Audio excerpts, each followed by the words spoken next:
Hello everyone. आज के library and information science के इस वीडियो के अंदर हम लोग आपके सामने रिसर्च मैथोलॉजी के कुछ ऐसे इंपॉर्टेंट क्वेश्चन लेके आए हैं जो कि अभी आपके एग्जाम्स में आए हुए हैं। तो इन क्वेश्चंस के अंदर जिन टॉपिक्स को डिस्कस किया गया है उनको हम लोग जो है आज डिटेल में डिस्कस करेंगे। तो जनरली हम लोग क्या कर रहे हैं, आपके सामने एक पूरी की पूरी सीरीज लेके आ रहे हैं लाइब्रेरी एंड इंफॉर्मेशन साइंस की, जो कि पेपर 1 और पेपर 2 को कंबाइन करके हम लोग लेके आ रहे हैं, जिसमें क्वेश्चंस के बेसिस पर हम लोग जो है आपको कॉन्सेप्ट्स को समझाने की पूरी कोशिश करेंगे। हाँ, इनमें हम लोग केवल कुछ ही क्वेश्चंस को लेंगे आपके सामने एक साथ और फिर उनका पूरा प्रॉपर जो है एनालिसिस करेंगे। एनालिसिस क्या करेंगे, पूरा का पूरा कंप्लीट पोस्टमार्टम करेंगे। ओके नाउ, तो आज के वीडियो को स्टार्ट करने से पहले मैं आपको थोड़ा सा बता देता हूं कि भाई अगर अभी तक आपने हमारे चैनल को सब्सक्राइब नहीं किया है, subscribe this channel, like this video and please share this video, क्योंकि इसके अंदर हम लोग जो है आपके जून 2024 के एग्जाम्स को डिस्कस करने जा रहे हैं। तो देखिए, ये जो एग्जाम था पहले जो हुआ था फिर कैंसिल हो गया और फिर ये फाइनल एग्जाम जो है सितंबर 2024 में हुआ था, है ना। सितंबर कौन सा, 3 सितंबर। तो 3 सितंबर 2024 में ये क्वेश्चंस आपके सामने एग्जाम में आए थे। तो इन टॉपिक को मैं आपके सामने डिस्कस करने जा रहा हूं। ओके, तो देखिए यहाँ पर सारे क्वेश्चन जो हैं मल्टीपल चॉइस क्वेश्चंस के फॉर्म में है, तो आप इनको जरा देखिएगा, डिस्कस करिएगा अपने फ्रेंड्स के साथ। साथ में अगर किसी भी क्वेश्चन में आपको प्रॉब्लम आ रही है तो आप हमें कमेंट कर सकते हैं। और साथ में हमारा टेलीग्राम चैनल जो कि बहुत इंपॉर्टेंट है, उसमें हम लोग समय समय पर आपके लिए काफ़ी सारे जो नोट्स हैं वो अपने टेलीग्राम चैनल पे अपलोड करते रहते हैं, तो वहाँ पे जाके आप उसको ज्वाइन कर लेना। साथ में अगर आपको चाहते हैं कि आप हमारे से कांटेक्ट करना चाहते हैं तो हमारे व्हाट्सएप नंबर पे कांटेक्ट कर सकते हैं। व्हाट्सएप नंबर भी वीडियो के डिस्क्रिप्शन में मेंशन है। तो चलिए आइए एक एक करके इन क्वेश्चंस को आपके सामने मैं डिस्कस करता हूँ। पहला क्वेश्चन आपके सामने है, arrange the typical section of a research paper in logical order.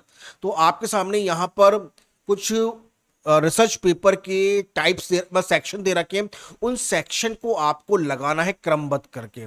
तो पहला है आपके सामने brief summary, then statical analysis, तीसरा है सी ऑप्शन है area for future research, then research processor, और एंड लास्ट में है ऑब्जेक्टिव ऑफ द स्टडी। तो all this point we have to in a logical order, we have to arrange all this in the logical order. तो कैसे हम लोग उसको लगाएंगे जरा देखते हैं। पर आंसर तो बहुत छोटा सा है, आंसर तो आप कहीं पे देख सकते हैं, बट इनके अंदर जो ये सेक्शंस हैं इनका मतलब क्या होता है, क्योंकि अब आगे आपके एग्जाम के अंदर ये सेक्शन के बारे में डिटेल में क्वेश्चन आ सकता है। तो इनको पहले हम लोग जो है समझने की कोशिश करते हैं क्या इनका पर्टिकुलर मतलब है। तो जैसे अभी आपको मैंने बताया कि पहला जो ऑप्शन है वो आपका है ब्रीफ समरी। क्या है, पहला है ब्रीफ समरी। तो ब्रीफ समरी क्या होती है, तो देखिए ब्रीफ समरी को अगर मैं कहूं, आप इसको रिसर्च पेपर के अंदर या किसी भी रिपोर्ट के अंदर एब्स्ट्रैक्ट के फॉर्म में दे सकते हैं, एब्स्ट्रैक्ट के फॉर्म में दे सकते हैं, क्योंकि रिसर्च रिपोर्ट के अंदर या आपका जो रिसर्च पेपर होता है, जो सबसे पहला सेक्शन होता है वो होता है एब्स्ट्रैक्ट। इस एब्स्ट्रैक्ट के अंदर आपने जो भी रिसर्च की है उसकी एक ब्रीफ समरी होती है, यानी कुल मिलाकर उसको 100 से 150 वर्ड्स के अंदर, 100 से 150 वर्ड्स के अंदर उसको कंप्लीट करना होता है। तो यहां पर वो जो एब्स्ट्रैक्ट है वो ब्रीफ समरी को हम लोग कहते हैं। तो ये तो किसी भी रिसर्च रिपोर्ट की या रिसर्च पेपर का जो पहला पार्ट होगा वो आपका ब्रीफ समरी आता है। देन दूसरा जो होता है इसके अंदर, जो दूसरा पार्ट आता है वो आता है कि हम लोग जो ये स्टडी कर रहे हैं वो स्टडी का ऑब्जेक्टिव क्या है, what is the objective of the study. तो जो दूसरा पार्ट आता है वो हमारे रिसर्च का ऑब्जेक्टिव्स होते हैं। तो उस ऑब्जेक्टिव को हम लोग जो है यहाँ पे लिखते हैं। तो देखिए जनरली ऑब्जेक्टिव में हम लोग जो है अपने एम को डिफाइन करते हैं। जैसे फॉर एग्जांपल आपने कोई रिसर्च ऑनलाइन एजुकेशन, आप ऑनलाइन एजुकेशन की का इम्पैक्ट देखना चाहते हैं कि स्टूडेंट की परफॉर्मेंस पर in higher education, online education का क्या इम्पैक्ट पड़ता है। तो ये आपका ऑब्जेक्टिव हो सकता है, और ऑब्जेक्टिव जो होता है या एक या दो सेंटेंस के अंदर इसे कंप्लीट करना होता है। देन इसके बाद जो इंपॉर्टेंट पार्ट आता है वो आता है आपका रिसर्च प्रोसेसर। ओके, तो जो रिसर्च प्रोसेसर है, यानी आप इसको प्रोसेस भी कह सकते हैं, कि आपने इस पूरे के पूरे पार्ट के अंदर आपने इस पूरे के पूरे पार्ट के अंदर किस रिसर्च प्रोसीजर को फॉलो किया है, वहां पर आपके क्वेश्चनर आपने कैसे प्रिपेयर किए हैं, कैसे आपने डेटा एनालिसिस किया है, डेटा कहां से गैदर किया है। तो कंप्लीट जो आपका डिटेल में पूरा का पूरा डिटेल होता है, और साथ में आपका रिसर्च डिजाइन क्या था, आपने कौन से हाइपोथेसिस को लिया। तो यहां पर रिसर्च पेपर के अंदर जो नेक्स्ट इसमें आता है उसे हम लोग रिसर्च प्रोसीजर कहते हैं। ओके, तो रिसर्च प्रोसीजर के अंदर आपका रिसर्च डिजाइन आता है, सैंपलिंग आता है, डेटा कलेक्शन मेथड आता है, देन ये सारे के सारे पार्ट जो होते हैं आपके रिसर्च प्रोसीजर के अंदर आते हैं। तो इसको मैं लिख देता हूं, इसमें आपका रिसर्च डिजाइन आता है। ओके, रिसर्च डिजाइन आता है, देन इसके बाद इसी के अंदर आप इसको हाइपोथेसिस भी कह सकते हैं, what are the important hypothesis जो कि आपने इसमें काम किया। देन आपने डेटा कैसे गैदर किया, डेटा जो है कैसे गैदर किया। देन डेटा गैदरिंग के साथ साथ डेटा एनालिसिस भी आपका आता है, और डेटा एनालिसिस के ऊपर ही हम लोग जो है अपने कंक्लूजन पार्ट को लेते हैं। तो this is the next important part of the our research report और research paper. Okay, now research paper अलग होता है, रिसर्च रिपोर्ट अलग होती है, बट मैं दोनों को अभी फिलहाल एक मान के चल रहा हूं, क्योंकि देखिए आप जब रिसर्च रिपोर्ट लिखते हैं तो वो डिटेल में होती है, पर आप जब रिसर्च पेपर लिखते होते हैं तो वो जो रिसर्च पेपर होता है वो बहुत ही ब्रीफ होता है, क्योंकि आपको कहीं कहीं पर पेज लिमिट भी दी होती है, जहां पे आप जिस कॉन्फ्रेंस में या जर्नल में अपना पेपर पब्लिश करने जा रहे हैं तो वहां पे आपको इस लिमिट का फॉलो करना पड़ता है। ओके, नाउ नेक्स्ट स्टेप इसके अंदर आता है हमारा स्टैटिस्टिकल एनालिसिस। तो देखिए स्टैटिस्टिकल एनालिसिस के अंदर जो मैंने यहाँ पे रिसर्च डेटा एनालिसिस किया है उसको डिटेल में हम लोग यहाँ समझाते हैं। ओके, तो लास्ट इसमें मतलब ये आता है, इसमें हमारा स्टैटिस्टिकल एनालिसिस आता है। इस स्टैटिस्टिकल एनालिसिस के अंदर हम लोगों ने जो भी अपने डेटा एनालिसिस किया है उसको हम लोग डिटेल में समझाते हैं, और ये दिखाते हैं कि भाई इसमें हमने कौन कौन से टेस्ट लगाए। फॉर एग्जांपल अगर मैं बात करूं तो आपका टी टेस्ट होता है, एनोवा टेस्ट होता है, रिग्रेशन एनालिसिस होता है। तो ये सारे के सारे इन्फ्रेंशियल स्टैटिस्टिक टेस्ट हम लोग यहाँ पे लिखते हैं। साथ में बहुत सारे हमारे डिस्क्रिप्टिव स्टैटिस्टिक्स भी होते हैं, जैसे मीन, मीडियन, मॉड। इनको हम लोग जो है जनरली अपने स्टैटिस्टिकल एनालिसिस में करते हैं। कुल मिलाकर यहाँ पर हम लोग जो है अपनी हाइपोथेसिस टेस्टिंग करते हैं। क्या करते हैं? अपनी हाइपोथेसिस टेस्टिंग करते हैं। जो भी हम लोगों ने हाइपोथेसिस बनाए थे उन हाइपोथेसिस को हम लोग डिटेल में यहां पर स्टडी करते हैं। एंड देन लास्ट इसमें आता है हमारा एरिया फॉर फ्यूचर रिसर्च, यानी हम लोग आगे फर्दर अपनी इस रिसर्च को किस किस एरिया के अंदर लगाएंगे। तो area for future research, this is our next important part, future research. अब देखिए रिसर्च के अंदर अब हो सकता है ये रिसर्च के पॉइंट्स जो हैं आप किसी और को बताएं तो वो फर्दर उसको आपको गाइड करें। फॉर एग्जांपल अब आपने अपनी थीसिस कंप्लीट कर ली है, अब आप चाहते हैं कि आप फ्यूचर के अंदर जितने भी रिसर्चर आना चाहते हैं उनको आप गाइड करना चाहते हैं, तो वहां पर फिर जो है आप जो है इसको लेकर आएंगे। ठीक, तो इसके अंदर जो हमारा जो नेक्स्ट इंपॉर्टेंट पार्ट आता है वो ये आता है। ओके ना, तो आई होप आपको ये सारा का सारा समझ में आ गया होगा। तो जो इसका जो करेक्ट आंसर है आपका, अब देख सकते हैं कि पहला हमारा जो है ये ब्रीफ समरी होता है, ए पहले आएगा, देन उसके बाद जो है हमारा ऑब्जेक्टिव ऑफ द स्टडी आएगा, इसके बाद जो है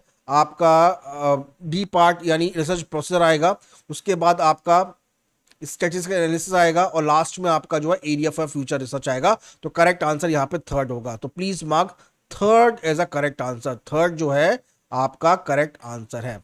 ओके, याद रहेगा ना आपको। चलिए अब नेक्स्ट क्वेश्चन हम लोग डिस्कस करते हैं आपके सामने। ये भी जो है आपके रिसर्च प्रोसेस से मिलता जुलता क्वेश्चन है। हाँ, ये क्वेश्चन आपके एग्जाम में नहीं आया था, पहला वाला क्वेश्चन एग्जाम में आया था, बट ये क्वेश्चन जो है आपके इस प्रीवियस ईयर से प्रीवियस ईयर में ही क्वेश्चन आया था। ओके, तो ये भी आपके प्रीवियस ईयर का ही क्वेश्चन है। जरा इसको हम लोग सॉल्व करते हैं। Arrange the following step involve in a research process to carry out the orderly and systematic research. यानी अब हमें अगेन देखिए, अभी मैंने आपके रिसर्च पेपर के स्टेप को फॉलो किया था, अब आपके रिसर्च प्रोसेस के स्टेप्स को हम लोग जो है यहां पर फॉलो करेंगे। तो इसके अंदर कौन कौन से इंपॉर्टेंट पार्ट आएंगे जरा हम लोग जो है इसको डिटेल में देख लेते हैं। बट जो हमारे 5 इंपॉर्टेंट स्टेप्स हैं उनको हमें देखना है। पहला है formulating the hypothesis, collecting the collection and analysis of data, defining the research problem, prepare the research design and interpretation and report writing. Okay, now अब इसके एक एक पार्ट को हम लोग जो है आपके सामने लेकर आते हैं। तो देखिए, पहले जो कि इसका इंपॉर्टेंट पार्ट आएगा, जो कि किसी भी रिसर्च का सबसे पहला पार्ट होता है, वो होता है अपनी रिसर्च प्रॉब्लम को डिफाइन करना। यानी आप जिस पर्टिकुलर एरिया के अंदर अपनी रिसर्च प्रॉब्लम को सेलेक्ट कर रहे हैं, आपने क्यों ऐसा किया है, तो रिसर्च प्रॉब्लम को आइडेंटिफाई करना और उसको डिफाइन करना, ये सबसे इंपॉर्टेंट पार्ट होता है। इसको आप कभी भी मिस नहीं कर सकते, क्योंकि बिना रिसर्च प्रॉब्लम को डिफाइन किए आप कैसे रिसर्च करेंगे। तो ये हमेशा आपका पहला पार्ट होता है, और ये आपके मेजर डोमेन को शो करता है कि आपका जो एरिया ऑफ एक्सपर्टीज है, आपने किसको चूज किया है। और हो सकता है आपने जो रिसर्च प्रॉब्लम लिया है वो डिफरेंट एरिया से आके, मतलब डिफरेंट एरिया है। फॉर एग्जांपल, आपने वहां पे मैथमेटिकल सोशियोलॉजी की कोई प्रॉब्लम लिया, बट वहां पर आप मैथमेटिकल एनालिसिस भी करना चाहते हैं, साथ में बहुत सारे अलग तरह के इंटरप्रिटेशन करना चाहते हैं, तो आपकी जो रिसर्च प्रॉब्लम है ये मल्टी डोमेन हो सकती है। ओके, नाउ नेक्स्ट इसमें आता है हमारा हाइपोथेसिस को फॉर्मुलेट करना। ओके, हाइपोथेसिस को फॉर्मुलेट करना, फॉर्मुलेटिंग द आवर हाइपोथेसिस, ये सबसे इंपॉर्टेंट होता है। एक्चुअली में ये जो होता है, ये होता है कि हम लोग जो है अपने जो क्वेश्चंस हैं, मतलब हाइपोथेसिस क्या होता है, hypothesis are those questions which you will prove in your research problem. तो हाइपोथेसिस हमारा जो है वो तीसरा स्टेप होता है, दूसरा स्टेप होता है। इसके अंदर आप जनरली ये बताते हैं कि आपका जो वेरिएबल हैं, इंडिपेंडेंट डिपेंडेंट वेरिएबल कौन कौन से हैं, क्या इसका आउटकम आ सकता है, क्या आपका रिसर्च मेथड, आप अपने पर्टिकुलर हाइपोथेसिस को देखते हुए कौन सा रिसर्च मेथड ऑप्ट करेंगे। तो ये सारी चीजें हम लोग जो है अपनी हाइपोथेसिस में करते हैं। नाउ नेक्स्ट स्टेप हमारा है रिसर्च डिजाइन। क्या है, रिसर्च डिजाइन को प्रिपेयर करना। अब देखिए, रिसर्च डिजाइन जो है इसको काफी लोगों जो है इसे ब्लूप्रिंट भी कहते हैं रिसर्च का, और जो कि सबसे इंपॉर्टेंट पार्ट होता है। तो देखिए, रिसर्च डिजाइन के अंदर हम लोग ये देखते हैं कि हमारे क्वालिटेटिव, क्वांटिटेटिव या मिक्स मेथड कौन कौन से हैं, क्या हमारा सैंपल साइज रहेगा, क्या हमारा डेटा मतलब डेटा कलेक्शन, हम लोग डेटा की कौन सी टेक्निक यूज करेंगे, कौन कौन से एथिकल कंसिडरेशन है, यानी जब हम लोग डेटा गैदर करेंगे तब हम लोग जो है किन किन बातों का ध्यान रखेंगे कि कहीं ऐसा ना हो कि हम लोग जो डेटा गैदर कर रहे हैं वो उसमें हम लोग किसी की प्राइवेसी को इन्फ्रिंज करें। तो ये सारी पार्ट को हम लोग जो है अपने रिसर्च डिजाइन के अंदर लेके आते हैं ना। चौथा स्टेप जो है वो कि बहुत इंपॉर्टेंट है, जहां पे गलती होने के सबसे ज्यादा चांस होते हैं, वो है data collection and analysis. Okay, data collection and analysis, data analysis, ये हमारा जो है चौथा पार्ट होता है। Okay, this is our fourth step. और इसके अंदर जो भी हम लोग जिस भी टॉपिक पे हम लोग रिसर्च करना जा रहे हैं, उसका सबसे इंपॉर्टेंट जो डेटा होता है हम लोग यहाँ पे गैदर करते हैं। तो डेटा गैदरिंग में हम लोग जो है बहुत सारे तरह के डेटा के कलेक्शन के टूल लगाते हैं, जैसे हम लोग जो है वहां पे सर्वे करते हैं, कुछ एक्सपेरिमेंट्स करते हैं। ये सारी की सारी चीजें हम लोग जो है अपने डेटा कलेक्शन में करते हैं। अब डेटा कलेक्शन में हमारे कुछ इंटरव्यूज भी हो सकते हैं, ऑब्जर्वेशन, तो डिपेंड करता है कि हम लोग जो है क्वांटिटेटिव डेटा गैदर कर रहे हैं या फिर क्वालिटेटिव डेटा गैदर कर रहे हैं। तो ये डिपेंड करेगा आपकी रिसर्च के क्वेश्चंस के ऊपर, रिसर्च के डिजाइन के ऊपर। अब इसकी के अंदर हम लोग जो है अपने डेटा को एनालिसिस करते हैं। एनालिसिस का मतलब ये होता है जनरली हम लोग जो है अपने ट्रेंड, पैटर्न्स या किसी भी तरह की रिलेशनशिप को है यहाँ पे फाइंड आउट करते हैं। ओके, तो this is our fourth part. And last part हमारा आता है interpretation. Interpretation and the report writing जो है ये हमारा लास्ट पार्ट होता है।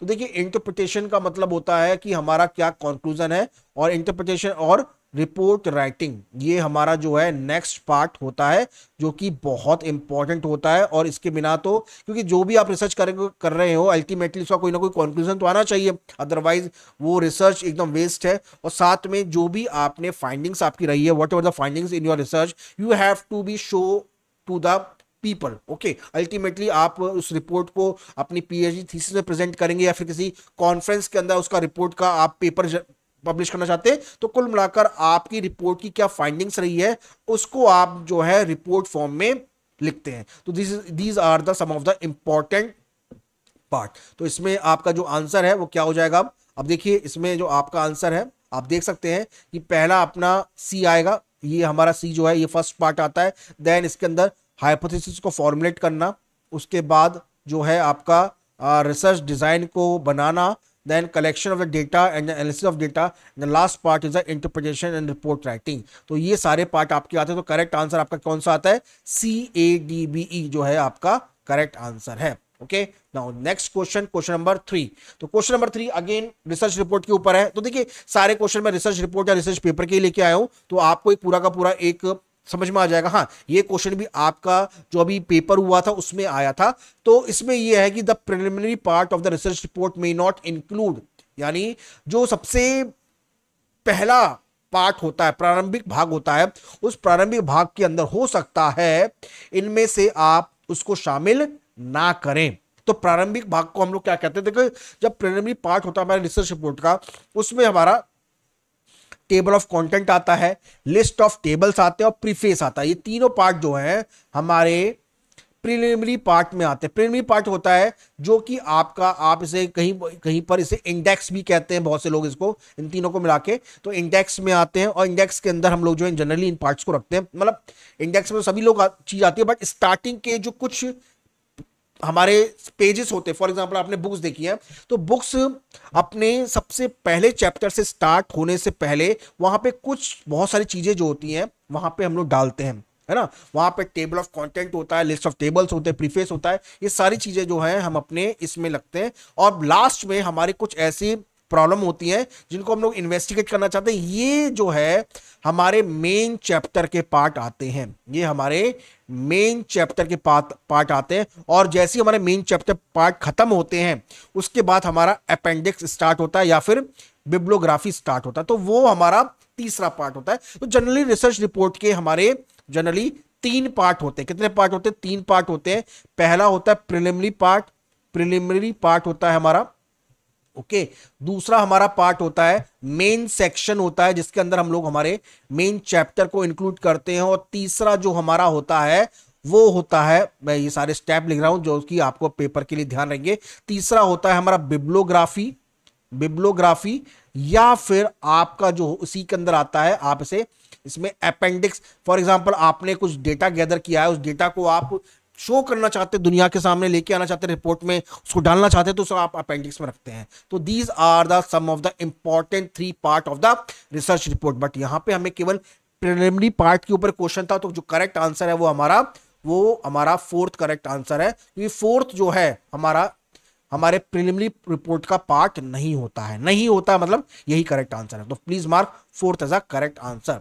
Next question, question number 4, which one of the following is not a part of the layout of a research report? Again एक और क्वेश्चन है आपके सामने कि इनमें से कौन सा पार्ट जो है वो रिसर्च रिपोर्ट का लेआउट नहीं होता, मतलब मेन की बात करी गई है। तो देखिए, मतलब लेआउट का मतलब, फॉर एग्जांपल लेआउट का मतलब है कि वो लेआउट रिसर्च रिपोर्ट का पार्ट नहीं होता। तो देखिए अभी हम लोगों ने देखा कि प्रीफेस जो होता है हमारा पार्ट होता है, बट यहां पे आप देखोगे कि जब उसका जो मेन लेआउट में हम लोग तैयार करते हैं रिसर्च रिपोर्ट में, तब उसका प्रीफेस या फॉरवर्ड जो होता है रिसर्च रिपोर्ट का पार्ट नहीं होते हैं। एक्नॉलेजमेंट होता है, टेबल ऑफ कंटेंट होता है, क्वेश्चनर होता है, बट यहां पे हम लोग लेआउट तैयार कर रहे हैं, कंप्लीट रिपोर्ट की बात नहीं कर रहे। तो जब हम उसका लेआउट तैयार करते हैं किसी भी रिसर्च रिपोर्ट का, तो वहां पर हम लोग लेआउट के अंदर हम लोग केवल उन्हीं पार्ट को लेते हैं जो कि सबसे इंपॉर्टेंट होते हैं, जो कि हमारी रिसर्च के ऊपर बेस होते हैं। तो लेआउट में आपका टेबल ऑफ कंटेंट आएगा, टेबल ऑफ क्या कहते हैं, इसके अंदर आपका क्या कहते हैं, इसमें आपकी जो है आप टेबल ऑफ कंटेंट के साथ एक्नॉलेजमेंट आता है, क्वेश्चनर भी हम लोग डालते हैं, बट हम लोग प्रीफेस या फॉरवर्ड को सबसे लास्ट में ऐड करते हैं, मतलब इन द सेंस कि जब हम इसको पूरा फाइनल कर लेते हैं पूरी रिपोर्ट को। तो लेआउट जो है आपके इनिशियल लेवल पे हो सकता है, बट जनरली आपका जो प्रीफेस पार्ट होता है वो स्टार्टिंग में आपका नहीं आता है। तो प्रीफेस या फॉरवर्ड जो होता है वो आपका रिसर्च रिपोर्ट में पार्ट नहीं आता पहले पार्ट में। तो इसमें जो करेक्ट आंसर है वही आपका सेकंड है। तो please mark second as a correct answer. Okay, तो students these are all are the important 4 questions which we have discuss now. तो ये चारों क्वेश्चन जो है आपके एग्जाम के पॉइंट ऑफ व्यू से बहुत इंपॉर्टेंट है, इनको मैंने डिटेल में आपके साथ डिस्कस किया। हाँ, हो सकता है किसी किसी वीडियो में हम केवल एक ही क्वेश्चन लेकर आए।